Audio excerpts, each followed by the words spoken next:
प्यारे बच्चों, अभी तक इस चैप्टर के अंदर हमने भूमि, मृदा और जल संसाधनों के बारे में पढ़ा।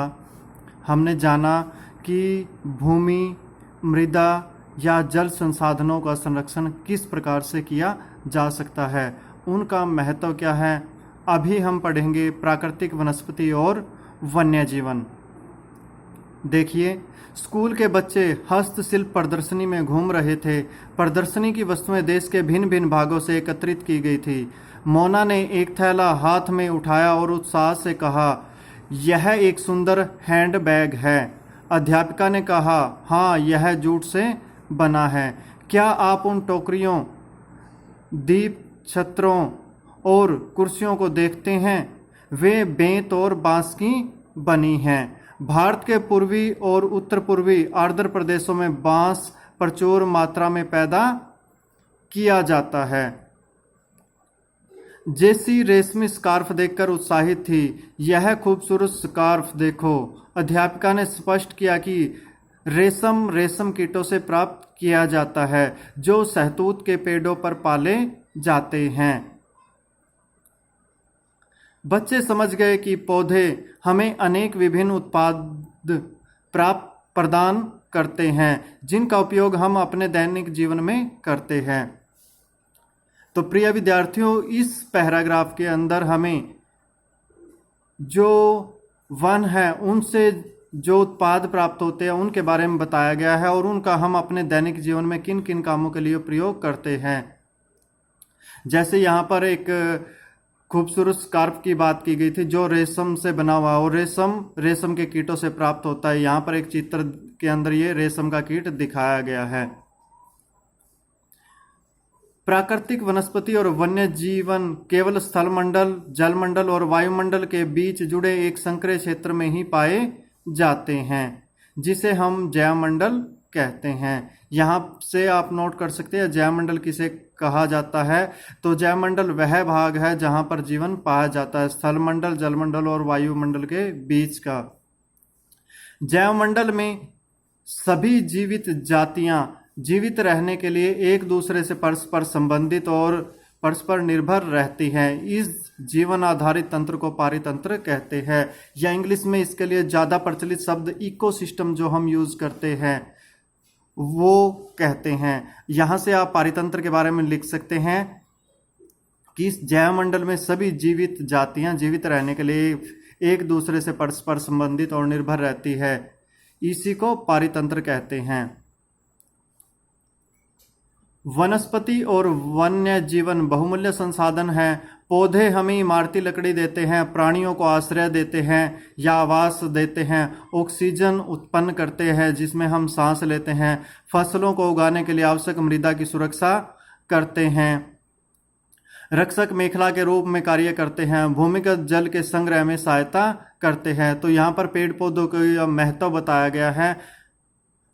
हमें फल, लैटेक्स, तारपीन का तेल, गोंद, औषधीय पौधे और कागज प्रदान करते हैं, जो आपके अध्ययन के लिए अत्यधिक आवश्यक हैं। पौधों के असंख्य उपयोग हैं, उनमें आप कुछ और जोड़ सकते हैं। अगर आप ध्यान से देखोगे तो हमें बहुत सारे हमारे जो घर का फर्नीचर बनता है या कुर्सियां, मेज, बेड, सभी के अंदर पेड़ों का उपयोग किया जाता है।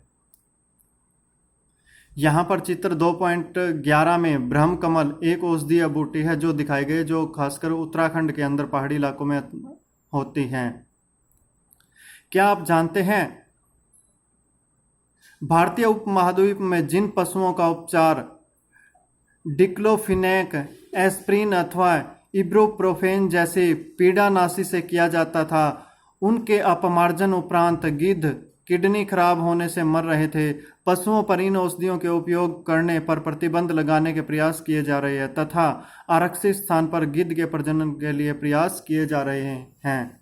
यहाँ पर कुछ दवाइयों के नाम बताए गए हैं जिनने पशुओं के उपचार में उपयोग किया जाता था। इसके कारण जो बाज जैसे पक्षी हैं वो खत्म हो रहे हैं, क्योंकि जब जानवर मर जाते थे तो उनके शरीर को ये बाज या अन्य प्रकार के जो पक्षी है वो खाते थे, जिसके कारण उनकी किडनी खराब हो जाती थी। इसलिए हमें ये आज के समय पे बहुत कम पक्षी हैं वो दिखाई देते हैं।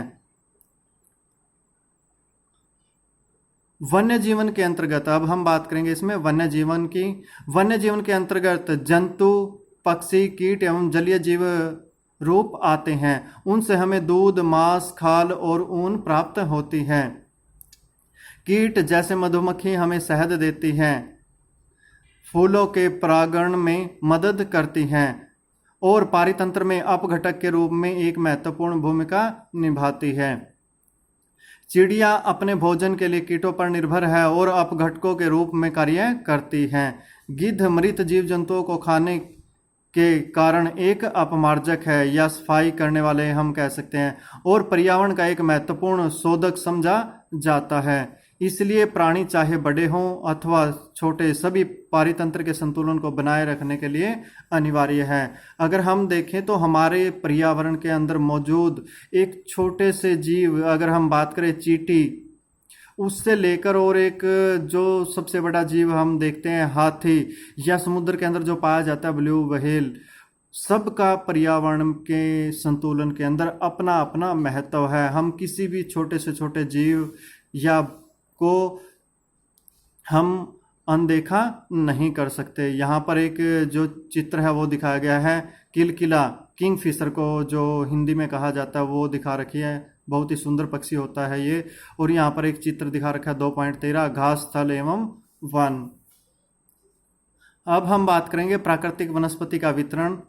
वनस्पति की वृद्धि मुख्य रूप से तापमान और आर्द्रता या अर्थात नमी हम कह सकते हैं, या फिर हम समझने के लिए बारिश कह सकते हैं, या वर्षा पर निर्भर करती है। विश्व की वनस्पति के मुख्य प्रकारों को 4 वर्गों में रखा जा सकता है, जैसे वन, घास स्थल, गुल्म और टुंड्रा।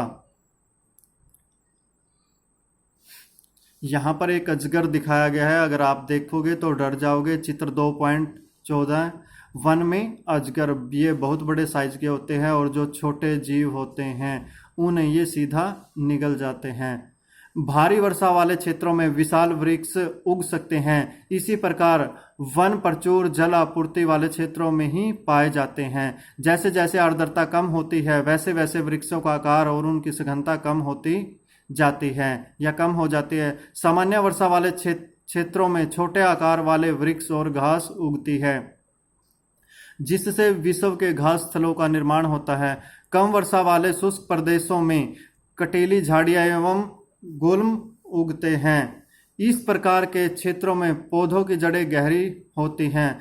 वाष्पोत्सर्जन से होने वाली आर्द्रता की हानि को घटाने के लिए इन पेड़ों की पत्तियां कांटेदार और मोमी सतह वाली होती हैं। शीत ध्रुवीय प्रदेशों की टुंड्रा वनस्पति में मोस और लाइकेन सम्मिलित हैं। लाइकेन एक प्रकार की काई होती है, जैसे जल के अंदर जब किसी जगह पर बहुत ज़्यादा जल है वो इकट्ठा होता रहता है तो वहाँ पर हो जाते हैं ये। पिछली 2 शताब्दियों में विश्व में जितने लोग थे इस समय उनसे कहीं अधिक लोग हैं। बढ़ती जनसंख्या के पोषण के लिए फसलों को उगाने के लिए वनों के विशाल क्षेत्रों से वृक्ष काट दिए गए हैं। विश्व भर में वनों का आवरण तेजी से समाप्त हो रहा है। इस बहुमूल्य संसाधन के संरक्षण की तुरंत आवश्यकता है। प्राकृतिक वनस्पति और वन्य जीवन का संरक्षण। वन हमारी संपदा है। पौधे जंतुओं को आश्रय प्रदान करते हैं और साथ ही पारितंत्र को भी अनुरक्षित करते हैं या संभाल कर रखते हैं या उनका रक्षण करते हैं। जलवायु में परिवर्तन और मानव हस्तक्षेप के कारण पौधों और जंतुओं के प्राकृतिक आवास नष्ट हो सकते हैं। बहुत सी जातियां असुरक्षित अथवा संकटापन्न हैं, मतलब खत्म होने वाली है। अगर आप अपने पेरेंट्स से बात करते हैं तो वो आपको बताएंगे कि जब पहले की अगर बात की जाए तो बहुत सारे पक्षी सुबह के समय और शाम के समय आसमान को भर देते थे, उनकी कलकल से आसमान गूंज उठता था, लेकिन वो अब हमें दिखाई नहीं देते और कुछ लुप्त होने की कगार पर है। अर्थात बहुत सारे जीव खत्म हो चुके हैं और कुछ खत्म होने वाले हैं।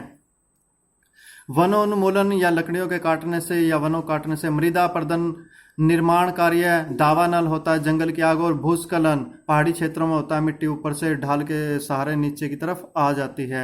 में से कुछ मानव और प्राकृतिक कारक है जो मिलकर इन महत्वपूर्ण प्राकृतिक संसाधनों के लुप्त होने की प्रक्रिया को बढ़ावा देते हैं। आज की मुख्य चिंताओं में से एक अनाधिकार शिकार करने की संख्या का बढ़ना है, कि बहुत सारे ऐसे स्थान हैं जहां पर शिकार पर रोक लगा रखे जानवरों की, लेकिन फिर भी लोग उनका शिकार करते, जिससे कुछ खास प्रजातियों की संख्या में तेजी से कमी आई है।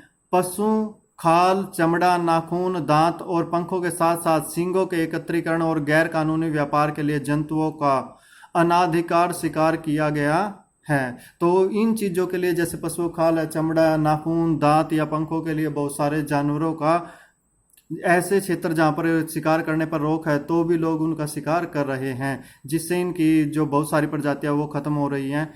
इनमें से कुछ जंतु चीता, शेर, हाथी, ब्लैक बग, मगरमच्छ, दरियाई घोड़ा, हिम तेंदुआ, शुतुरमुर्ग और मोर हैं। इनका संरक्षण जागरूकता बढ़ाकर किया जा सकता है। राष्ट्रीय उद्यान, वन्यजीव अभयारण्य, जैवमंडल निश्चय हमारी प्राकृतिक वनस्पति और वन्य जीवन को सुरक्षित रखने के लिए बनाए गए हैं।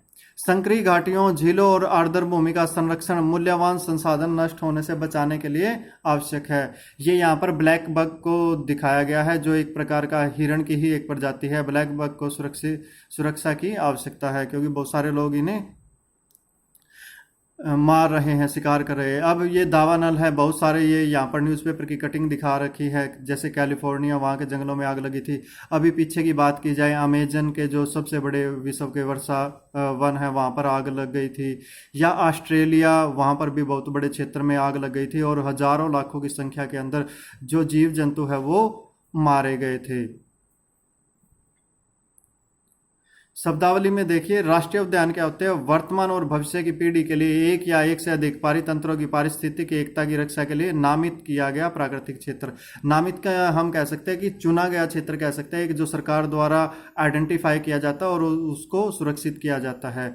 यदि प्रजातियों की सापेक्ष संख्या को भंग न किया जाए तो पर्यावरण में संतुलन बना रहता है। सापेक्ष का है कि जितने अनुपात में होनी चाहिए।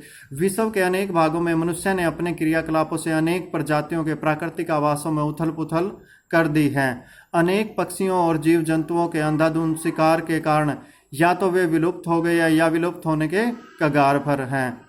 प्रादेशिक और सामुदायिक स्तर पर जागरूकता कार्यक्रमों जैसे सामाजिक वानिकी वन महोत्सव को प्रोत्साहित करना चाहिए। स्कूल के बच्चों को पक्षी देखने प्राकृतिक कैंपों में ले जाने के लिए प्रोत्साहित करना चाहिए, ताकि वे विविध जातियों के निवास का अवलोकन कर सके।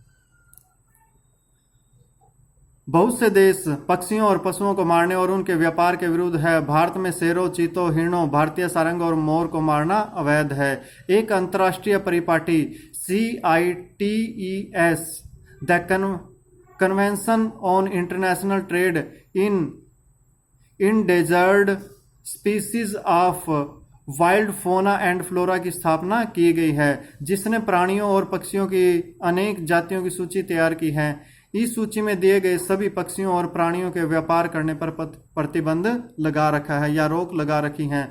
पौधों और प्राणियों का संरक्षण प्रत्येक नागरिक का नैतिक कर्तव्य है। शब्दावली में एक नया शब्द हो रहा है यहाँ पर, जैवमंडल निश्चय। क्या होता है यहाँ पर? यह वैश्विक नेटवर्क द्वारा जुड़े रक्षित क्षेत्रों की एक श्रृंखला है, जिसे संरक्षण और विकास के बीच संबंध को प्रदर्शित करने के इरादे से बनाया गया है।